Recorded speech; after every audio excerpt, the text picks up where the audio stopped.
I suppose we can mark the date.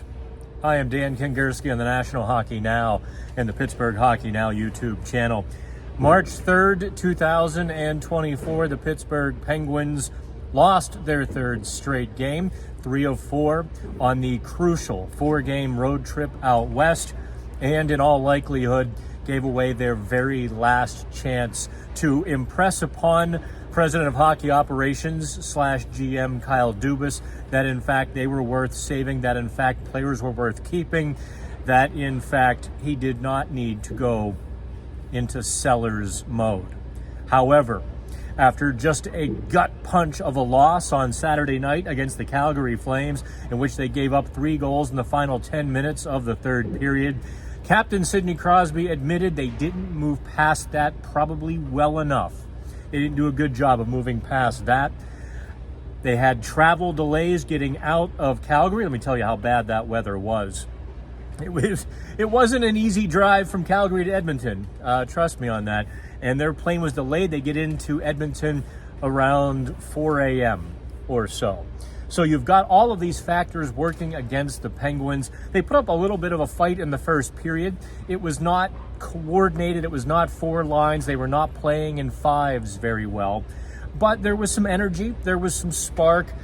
They just couldn't sustain it. Edmonton attacks and counterattacks. Really, I don't want to say fly the zone, but Edmonton, when they see a loose puck on the wall, they're gone. When they know their guys on the right side of that puck, 2 guys are out of the zone, and it's a 2-on-1, it's a 3-on-2 like that. If you don't win the puck battle, and the Penguins certainly didn't win enough puck battles, Edmonton just an onslaught of odd man rushes on Sunday. I had to think of the day. So let's get to the big picture. I know that's what you want to talk about.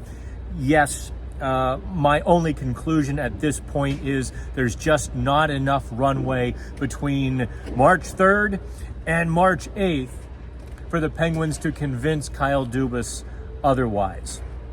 This was their chance.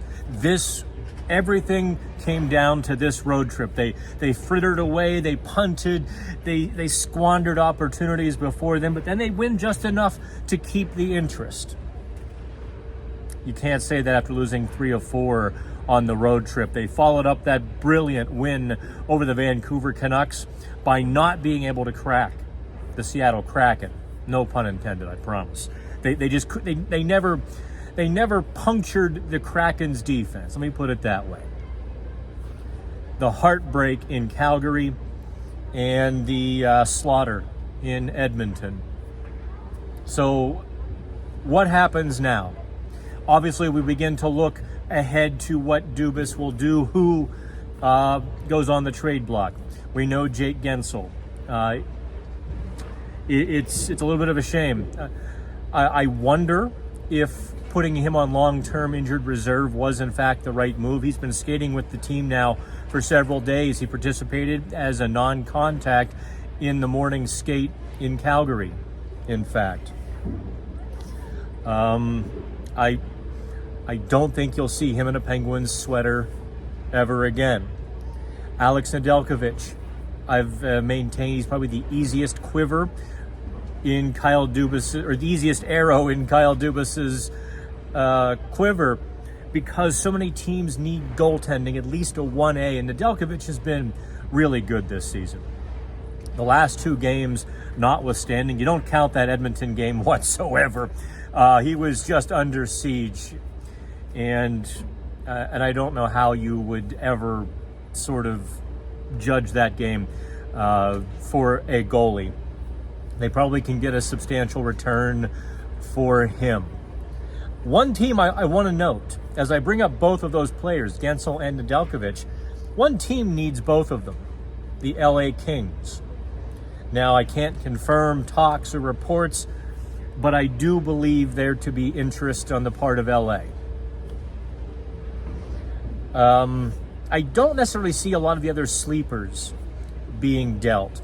By sleepers, I mean the Marcus Petterssons, the Ricard Rakels, those guys who have been around Pittsburgh for a little while, who very talented, very good, useful pieces. I don't see those guys going.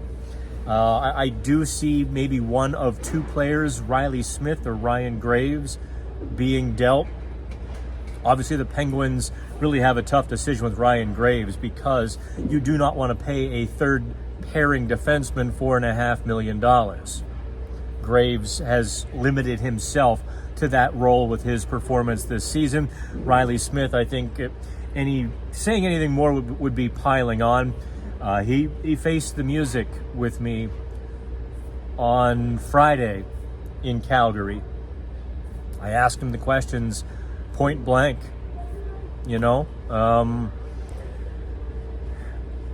what about you being unhappy in Pittsburgh? And he's like, well, that's baseless. It's a baseless rumor. That's somebody's opinion. And having talked with Riley Smith, I believed him because it takes one to know one.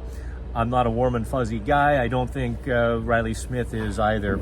And I can see, I'm not denigrating anybody else's report. I can see where other people might draw that impression, and maybe where I would give the benefit of the doubt. Take it for what you will.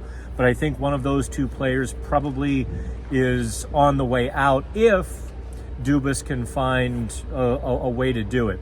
Those are two hefty salaries, $5 million for Smith, $4.5 million for Ryan Graves. Graves, of course, has 5 more years of term as well. So it'll be tricky. But there is nothing, I think there's nothing else to say, but clearly the Penguins have pushed Dubas into seller's mode. He didn't want to do it. I'm not going to sing. He punted 3 deadlines.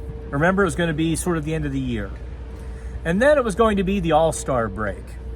And then it was, well, let's see how we're coming out of the break. Let's see how these games go. And then it was, well, we're going to wait till the trade deadline. The team is going to tell me by their play which direction.